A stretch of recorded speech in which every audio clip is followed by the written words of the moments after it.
Bueno, pues hoy es un día en que en gran parte del mundo, por lo menos en el mundo occidental, se celebra la figura del Padre.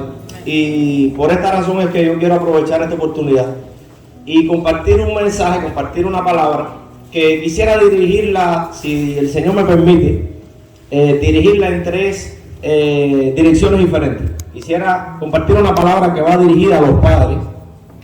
Quisiera compartir una palabra que está dirigida a los hijos, como decía el pastor, los hijos también. Y quisiera, si el Señor me permite, compartir una palabra que está dirigida a la iglesia. Y así, nadie de los que está aquí regresará a casa sin que el Señor le haya hablado. Amén. Amén. Así que, si fuésemos a escoger un título para esta palabra, yo le puse paternidad, un reflejo del corazón de Dios. Y quisiera comenzar con una pregunta, que los padres sean los que contesten, no los hijos, sino los padres. Cualquier padre puede contestar.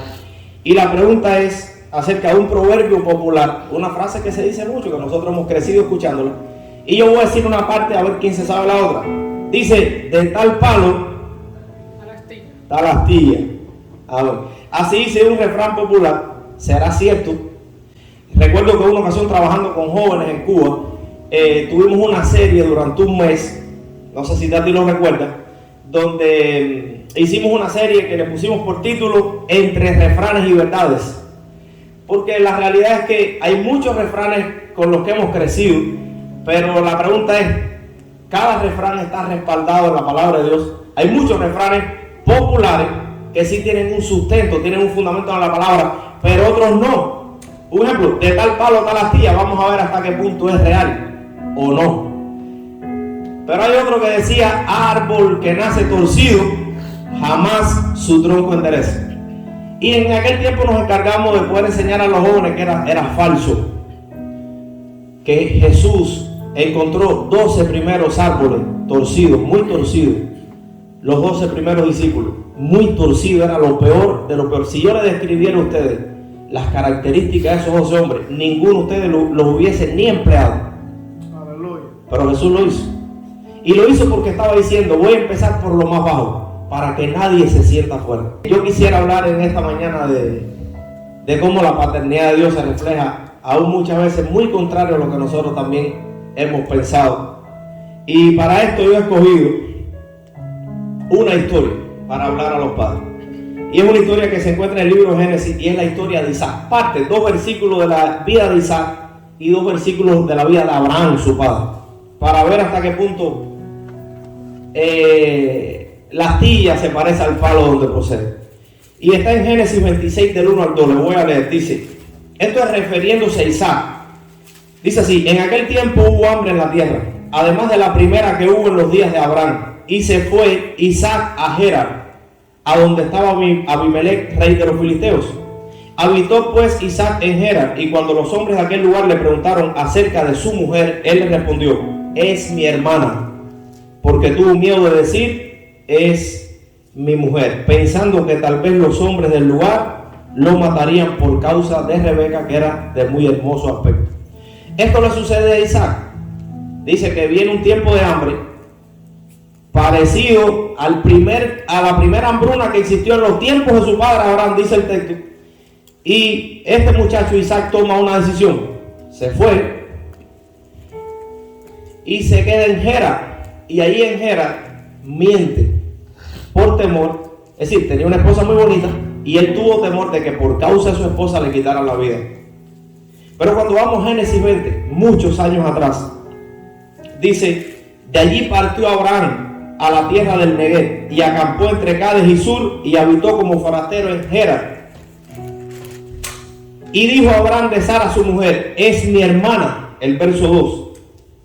Entonces, vemos aquí que la historia se repite. Años atrás, Abraham había salido corriendo de una situación y se escudó en Gerar.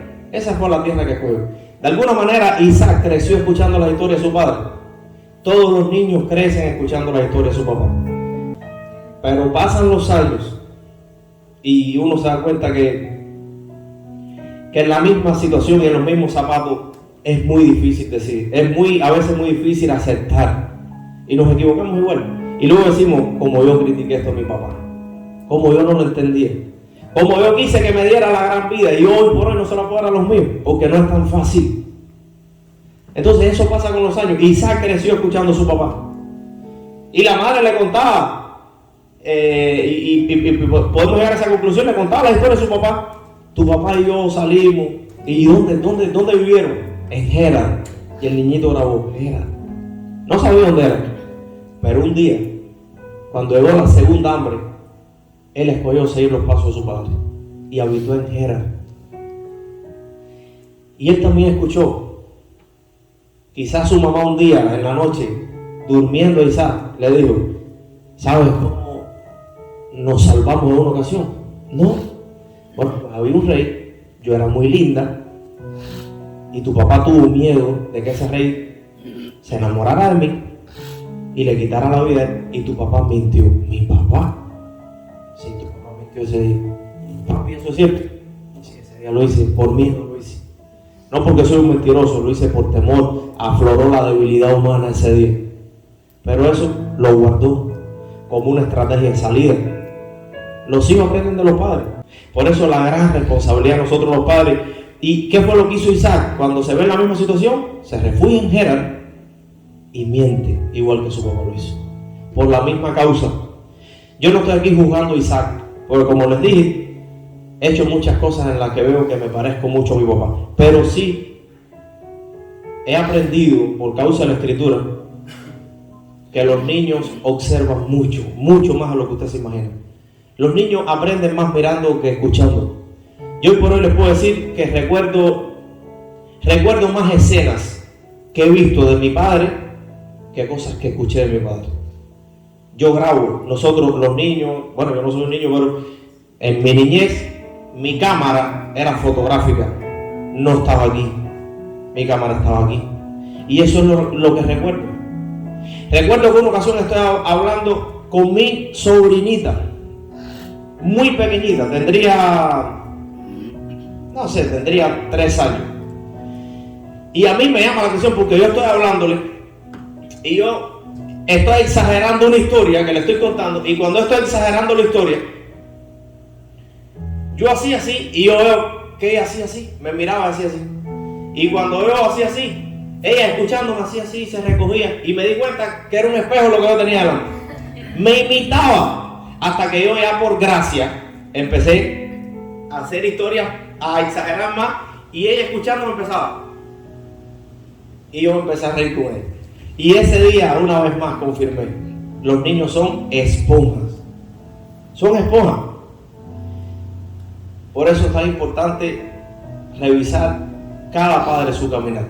Yo les voy a contar algo muy personal, que no sé si lo saque por el video.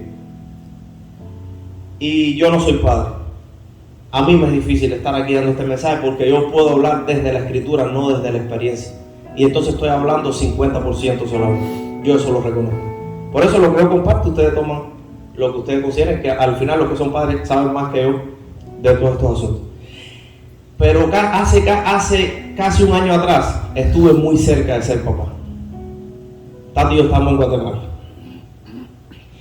Y Tati quedó embarazada. Y fue en el mismo mes, fue en septiembre, octubre. Y yo les confieso algo que fue lo más cerca que estuve de sentir lo que es ser padre. Y yo me llené de un sentimiento tan profundo, de una alegría tan grande. Y empecé a sentir un peso de responsabilidad sobre mí. Y ese día supe que alguien seguiría mis pasos siempre. Ese día supe que ya yo no solo iba a ser aquel que seguía los pasos de su papá, sino que alguien me iba a seguir a mí. Y para nosotros fue muy difícil, pero gracias al Señor, el Señor nos dio fuerza y agradecemos a Dios. Nosotros no cuestionamos a Dios, sé que los tiempos de Dios son perfectos, pero desde esa poca experiencia que tuve, de días, me sentí muy bendecido. Pero ese día yo sentí eso. Por eso les quiero hablar desde esa poquita experiencia. El resto de la escritura, porque no es un invento mío. De tal palo tal astilla es un refrán popular. Pero Juan 5:19 sí dice así. Respondiendo entonces Jesús les dijo: de cierto os digo, no puede el Hijo hacer nada por sí mismo, sino lo que ve hacer al Padre, porque todo lo que el Padre hace, también lo hace el Hijo igualmente. Entonces, de tal palo tal astilla no es tan popular. Quizás fue sacado de la misma escritura. Si hay un principio, Jesús dijo: porque todo lo que el Hijo ve hacer, ¿a quién? Al Padre. No es al vecino, no es al Padre. Dice, Él lo hace. Quizás no le salga igual, pero lo va a tratar. Porque los padres son los héroes de los hijos. Los padres son los superhéroes que tienen los hijos. Es la persona que más escucha. Por eso es la persona, debía ser el padre. Y esto no lo digo como un regaño, pero los padres debemos, y me incluyo porque un día Dios mediante voy a hacer, aprender a pastorear el corazón de la esposa y de los hijos. Quiero terminar esa parte ahí. Y alentándote a ti, papá, que estás esta mañana, que sepas. Muchas veces la gente sufre de pasar desapercibido. No sé si usted la ha pasado. Puede pasar. Hay gente que puede ser que usted pinte mucha monería, pero al final tú dices, nadie me hace caso, paso desapercibido. Se levantó el telón, se bajó el telón y nadie me vio en la obra. No existo. Bueno, quiero que tú sepas que tienes alguien que vive mirándote, vive buscándote, vive esperando de ti, y son tus hijos. Así que si eres atendido, si eres reclamado, si eres necesitado, no importa, quizás por otros no, tienes ahí tus hijos y esa es tu semilla, esa es tu lanza, esa es tu flecha, esa es tu asignación primera. Por eso te quiero animar. Como alguien dijo una ocasión, la tengo por aquí, la escribí, no me acuerdo, pero dice que un padre le dijo al niño: cuidado donde caminas. Y el niño le dijo: ten cuidado tu papá, porque yo estoy siguiendo tus pasos. Amén.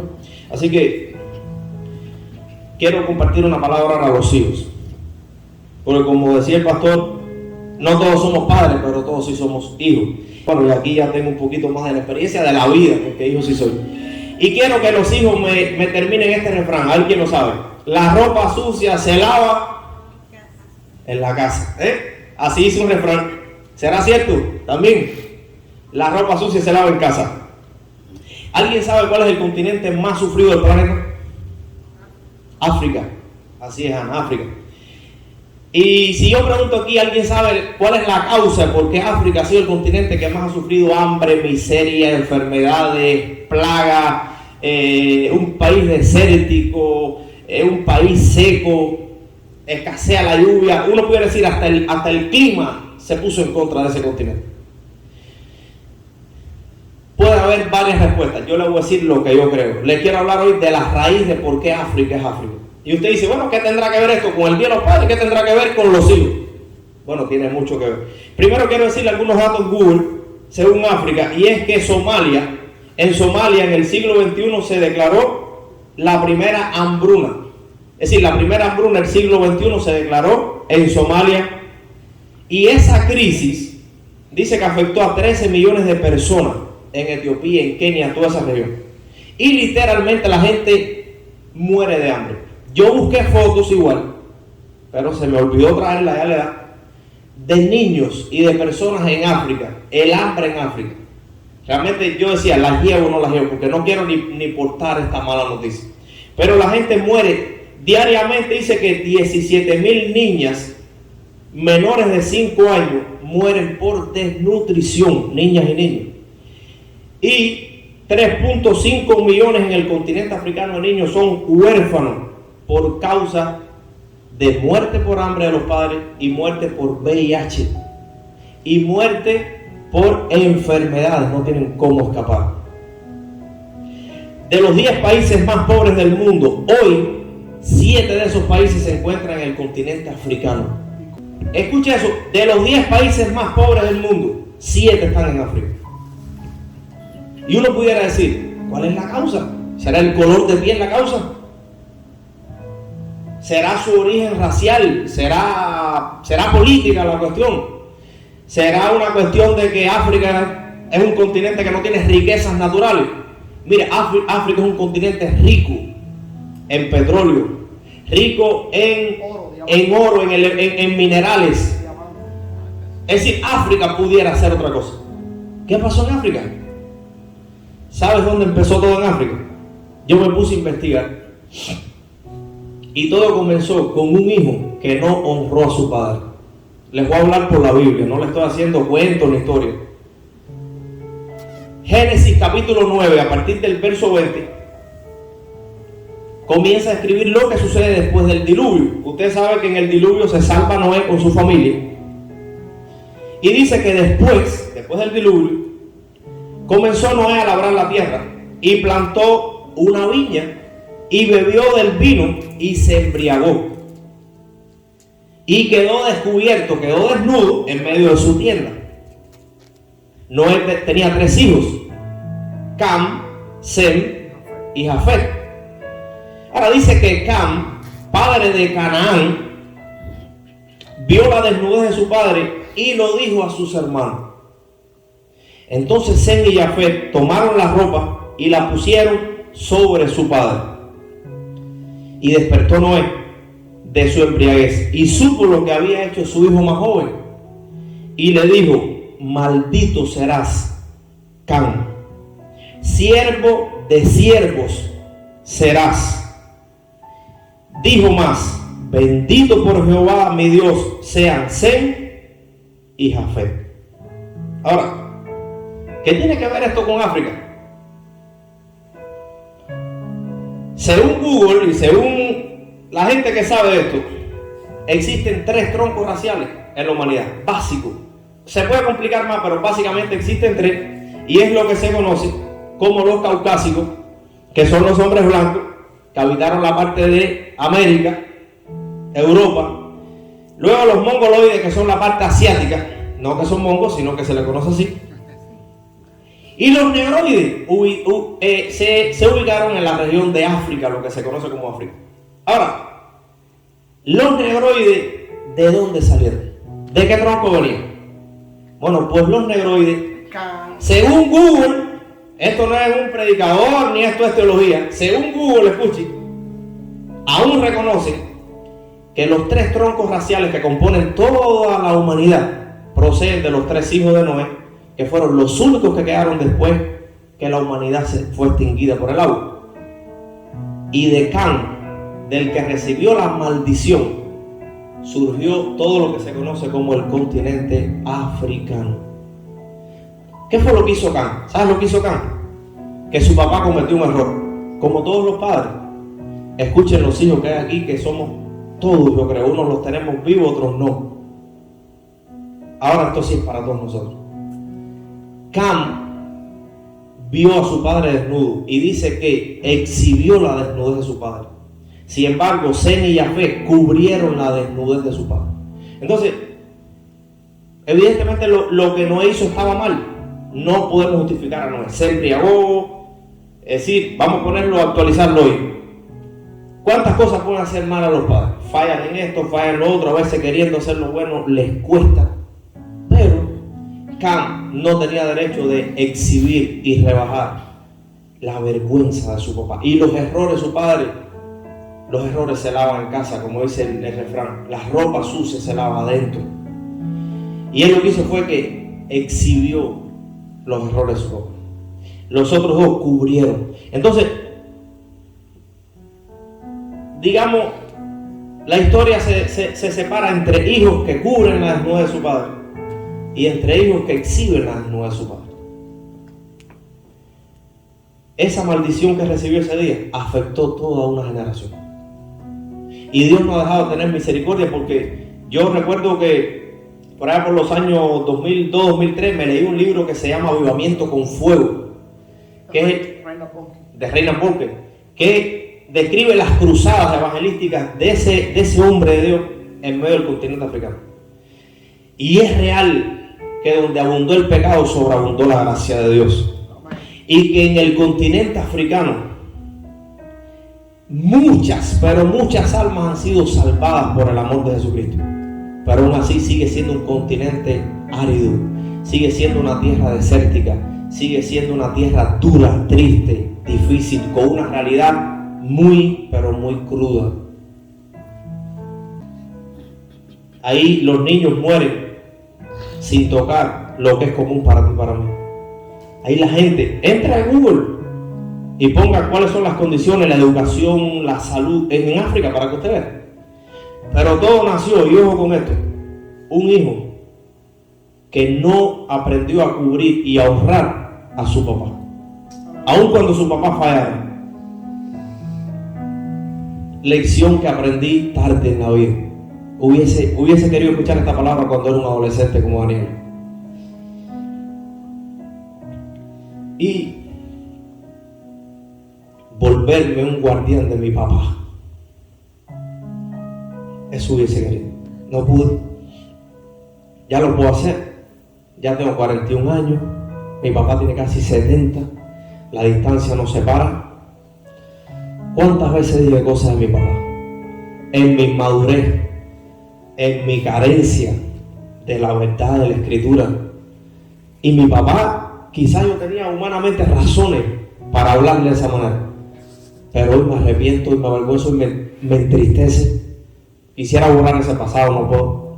Ya eso lo cargo conmigo. Lo más que puedo hacer es compartir esta palabra y ayudar a otros que puedan recibir esa palabra. Y decir, mi papá puede ser un Noé que un día se embriague. Mi papá puede cometer errores, pero es mi papá. Y al menos yo no le voy a hacer el trabajo al enemigo. No lo voy a denigrar, no lo voy a publicar. Si tengo que hablar, voy a hablar con él, con mucho respeto, con mucho amor. Pero yo quiero ser de los hijos que cubre a su papá, porque otra gente no lo va a hacer. Nadie va a cubrir a tu papá. Si tú no lo haces, nadie lo va a hacer. Entonces quisiera dejarte esta palabra. En Efesios 6, del 2 al 3, resume esta palabra. Dice: honra a tu padre y a tu madre, que es el primer mandamiento con promesa. Fue el quinto de los 10 mandamientos que el Señor le dio a su pueblo. Honra a tu padre y a tu madre, dice, para que te vaya bien y seas de larga vida sobre la tierra. Can ignoró esta realidad. Y esa es la razón, esa es la raíz de por qué África no le ha ido bien. Entonces quiero animarte a ti como hijo que eres, y yo a mí, a que al menos de hoy en adelante, cuando vayamos a hablar de nuestro Padre, digamos: Señor, refina mi corazón. Yo quiero cubrir a mi papá. Porque siempre hay cosas buenas que mencionar. Yo sé que quizás para muchos de los que están aquí es muy fácil, o puede ser muy fácil hablar de su papá. Para otros quizás no lo sea. Pero aún así, guarda esta palabra y di: yo voy a cubrir a mi papá. Yo no lo voy a exhibir. Yo voy a cubrir a mi papá.